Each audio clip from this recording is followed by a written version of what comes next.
My name, for the purpose of this testimony, let's call it, is Zebediah Finch. Though, truthfully, I doubt my real name matters much anymore to whatever forces I've stumbled upon. I'm writing this down, recording it too, actually, because I need someone, anyone in authority, to know. Someone has to look into the Little Sprouts Play Palace over on West O Street, near the old derelict Sun Mart. It's not what it seems. It hasn't been for a while now, not since Agnes vanished. They said she retired abruptly, moved away to be closer to family she never mentioned before. Nobody questioned it much. People disappear from routines all the time, don't they? Life just swallows them whole. Agnes was kind, genuinely kind, soft-spoken, always had a slightly flour-dusted apron on, smelled faintly of cookies even when she wasn't baking. My niece, Lily, adored her. We used to go there, to the Play Palace, every other Saturday. It was run down even then, plastic faded by the sun, swings squeaking mournfully, the ball pit vaguely sticky. But Agnes made it feel safe, warm, a little island of worn-out innocence in a part of town that was slowly losing its own. Lily loved the slightly lopsided carousel horse and the slide that gave you static shocks. For me, it was the quiet corner near the dusty bookshelves where Agnes kept ancient children's encyclopedias. Then came Silas Grimm. He took over management, almost overnight after Agnes left. Too smooth, too polished for a place like the Play Palace. He has this smile. It stretches just a fraction too wide across his face. Doesn't quite reach his eyes, which seem too pale, almost vacant. He's perpetually cheerful in a way that feels utterly manufactured, like a department store mannequin given a faulty voice box. His clothes are always immaculate, out of place amidst the grime and fading paint. He tried too hard to be friendly, remembered names instantly, offered discounts that seemed illogical for such a struggling business. It felt wrong, deeply wrong. The whole atmosphere shifted. The sticky sweetness of spilled juice was overlaid with something else. Something vaguely chemical, like industrial cleaner trying too hard to mask something worse. The laughter of the few children who still came seemed strained, echoing strangely in the suddenly too quiet spaces. I stopped taking Lily, made excuses, said it was too dirty, too far. She cried, but I couldn't shake the feeling of profound unease that clung to me whenever I even thought about that place. Then there were the vans, plain white, no markings, usually arriving late at night, long after the last child had gone home. They belonged, I eventually figured out through some discreet observation, to a company called Somacorp Logistics. Never heard of them before or since. They'd back up to a rear service entrance, the one Agnes always kept bolted from the inside. Figures, shadowy in the dim streetlight glow, would unload something. Crates, mostly. Heavy-looking things, sometimes unmarked, sometimes bearing strange, almost geometric symbols I didn't recognize. And the whispers started. Or maybe I just started noticing them then, my senses heightened by suspicion. Snippets of conversation overheard near the palace, hushed tones in nearby alleys. Talk about shipments, about processing, and that one term that chilled me to the bone whenever I heard it, even though I didn't know what it meant. The plucking. It sounded absurd, like something from a nursery rhyme gone sour. But the way people said it, the fear in their eyes, it wasn't about chickens. I knew that much. It was something else entirely. Something foul was happening behind the faded, cheerful facade of the Little Sprouts Play Palace, And Silas Grimm, with his too wide smile, was right at the center of it. I tried to put it out of my mind, told myself it was just the neighborhood's decay getting to me, that I was being paranoid. Oh God, how I wish I had listened to that paranoia sooner. It was a Tuesday, nearly 3 months ago now. Rain slicked the streets, reflecting the sickly orange glow of the streetlights.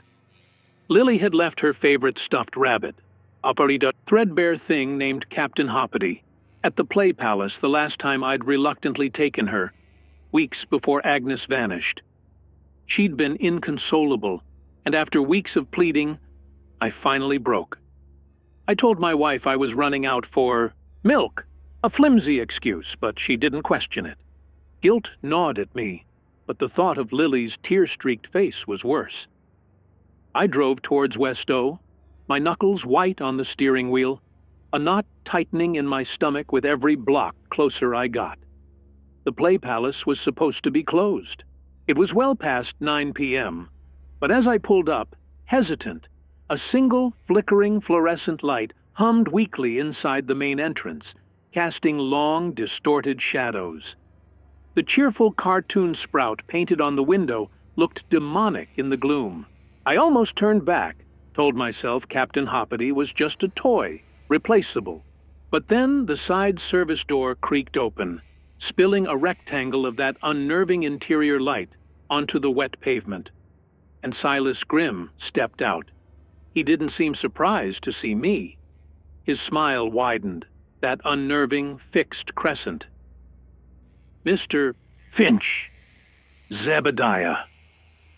What a pleasant, if unexpected, surprise on this dreary evening. His voice was too loud, too resonant for the quiet street.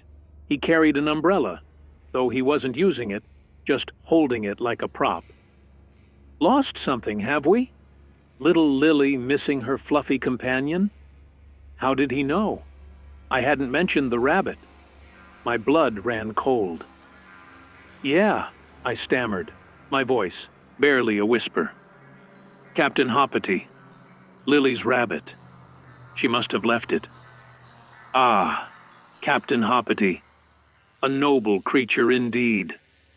Silas chuckled, a dry, rasping sound. "Fortuitous timing, Zebediah. I believe I saw him hopping around the back rooms just a short while ago. Come in, come in. Let's retrieve the good captain before he gets into any real mischief." He gestured invitingly towards the open service door, the interior looking like a dark maw. Every instinct screamed at me to run, drive away, forget the damned rabbit. But Silas just stood there, smiling that awful smile, blocking the narrow doorway, waiting. There was an implicit command in his posture, a terrifying certainty that I would come inside. He didn't move to let me pass easily, forcing me to brush against his impeccably clean, yet somehow clammy-feeling jacket as I squeezed past him into the dimly lit corridor. The heavy metal door slammed shut behind me with a sickening finality, the lock clicking ominously into place. I was inside, and I knew, with a certainty that froze the marrow in my bones, that leaving wouldn't be nearly as simple as entering had been. The air immediately felt heavier, thick with that chemical sweet rot smell I remembered, only stronger now, much stronger. The corridor was different from the public areas. Gone was the faded paint and sticky residue. Here, the walls were bare concrete, damp in places, and the floor transitioned to cold industrial tile that clicked under my hesitant steps. The only light came from humming, overhead fluorescent tubes, some flickering erratically, casting everything in a harsh blue-white glare. The cheerful facade had completely dissolved, replaced by something utilitarian and grim. Silas walked ahead, his footsteps unnervingly silent on the hard floor, his immaculate suit a bizarre contrast to the surroundings. He hummed a tune, a distorted, off-key version of the Play Palace's already grating theme song. As we moved deeper, the sounds began. At first, it was just a low, rhythmic thudding, like a heavy machine working somewhere distant. Then, a wet, sloshing sound joined it, punctuated by sharp, metallic clicks, and occasionally, a high-pitched whine that set my teeth on edge. It sounded like processing, like a factory line, but fundamentally wrong. The smell intensified too. The chemical tang sharper, mixed with something coppery, metallic, the unmistakable scent of blood, overlaid with a cloying sweetness that turned my stomach. I fought the urge to gag, pressing a hand to my mouth. Silas glanced back, his smile unwavering. Just the nightly cleaning cycle, Zebediah. Gotta keep things hygienic for the little sprouts. Wouldn't you agree? He led me into a larger chamber. This wasn't part of any play center I'd ever seen. Metal tables lined one wall, tilted slightly towards drains in the floor. Hoses coiled on hooks, nozzles stained dark.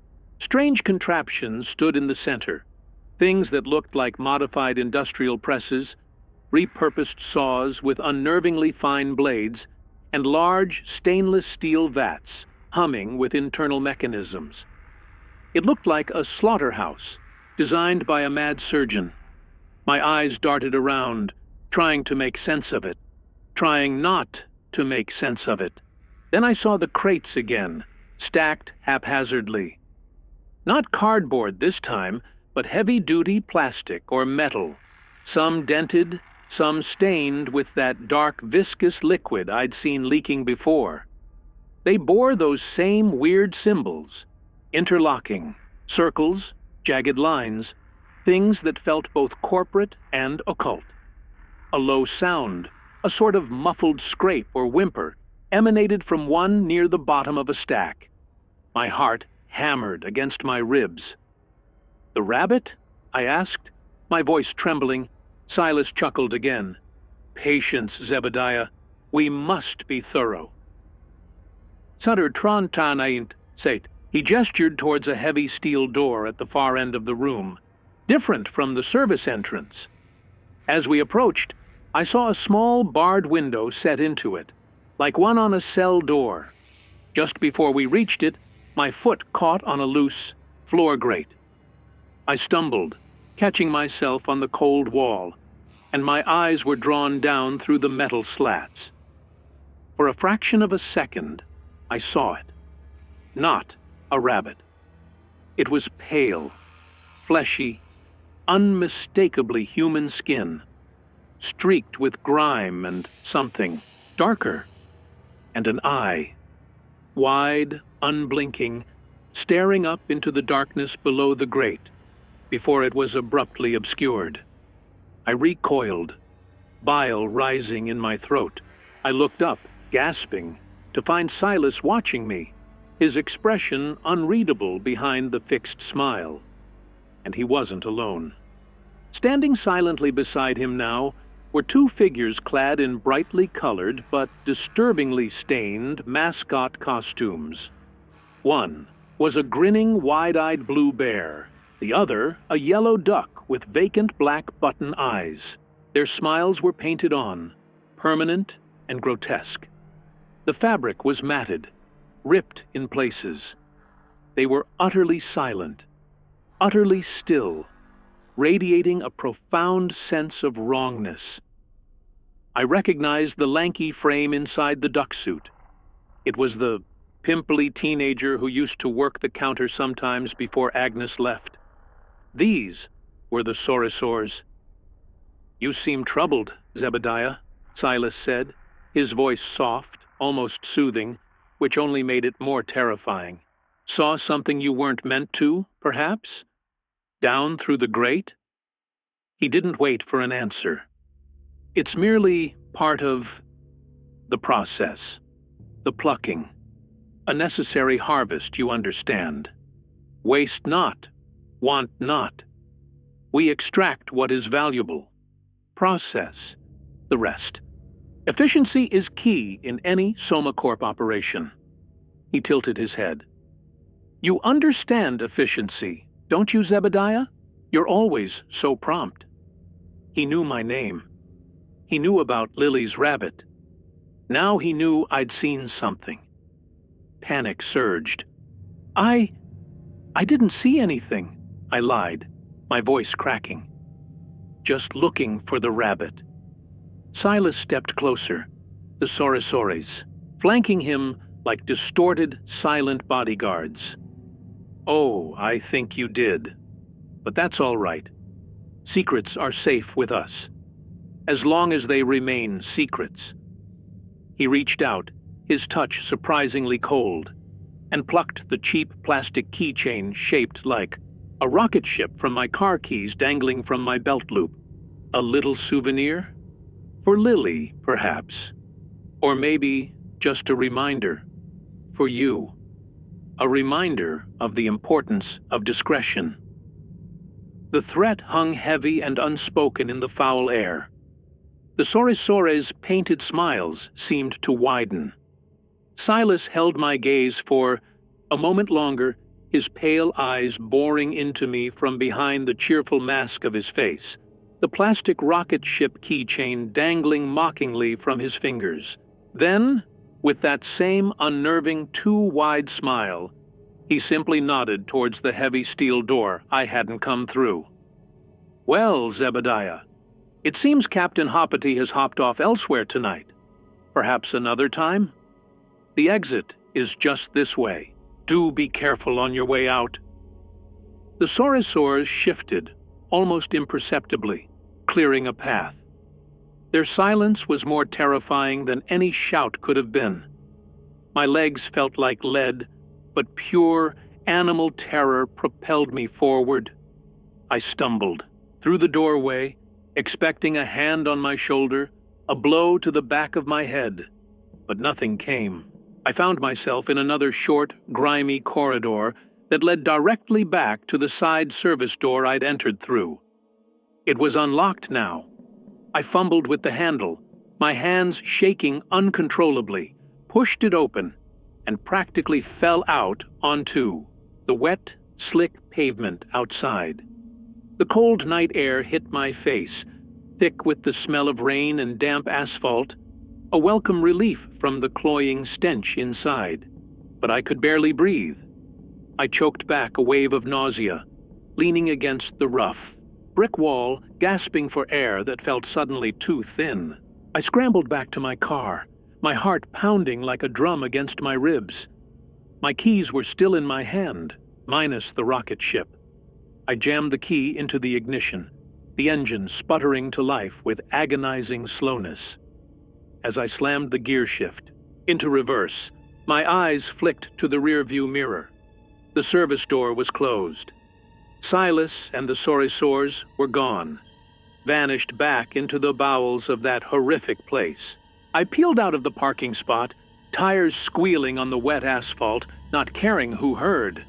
I just needed to get away.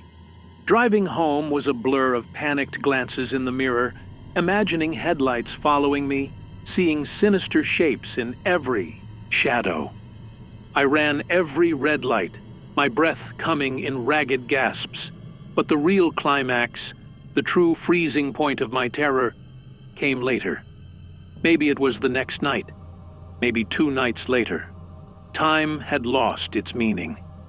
I was standing at my kitchen window, staring out into the darkness, unable to sleep, when I saw it.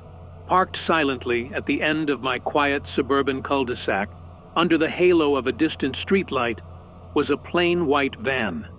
No markings, SomaCorp logistics. It wasn't running, its lights were off, but I knew someone was inside, watching.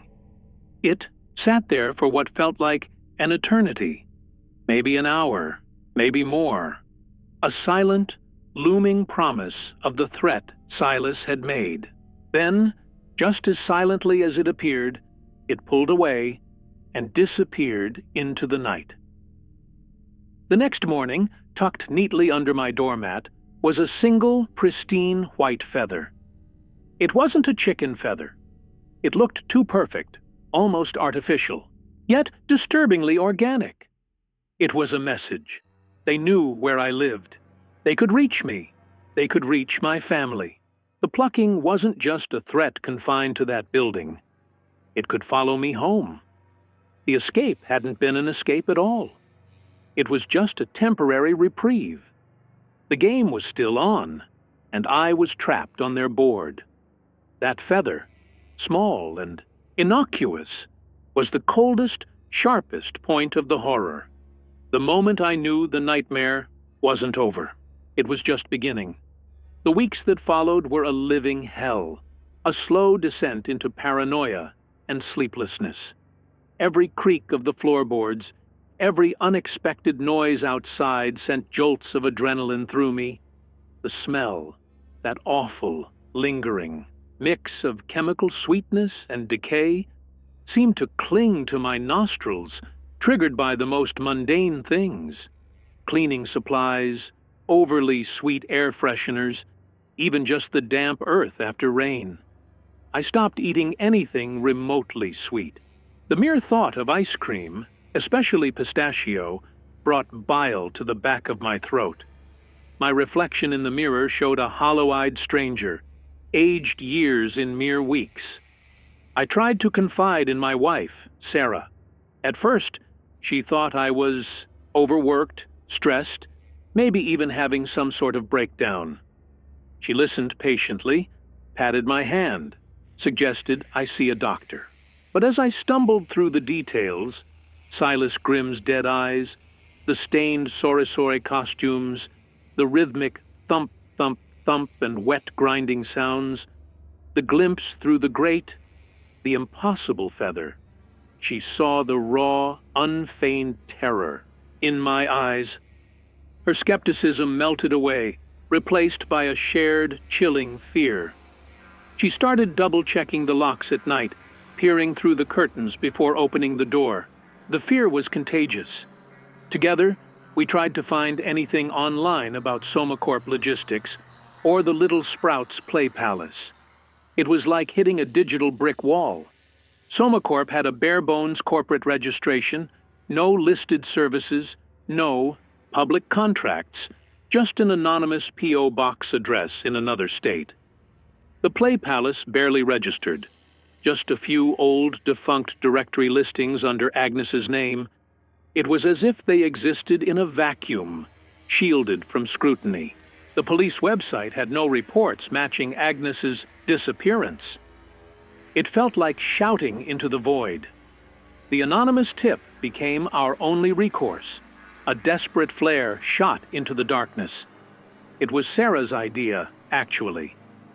"You have to tell someone.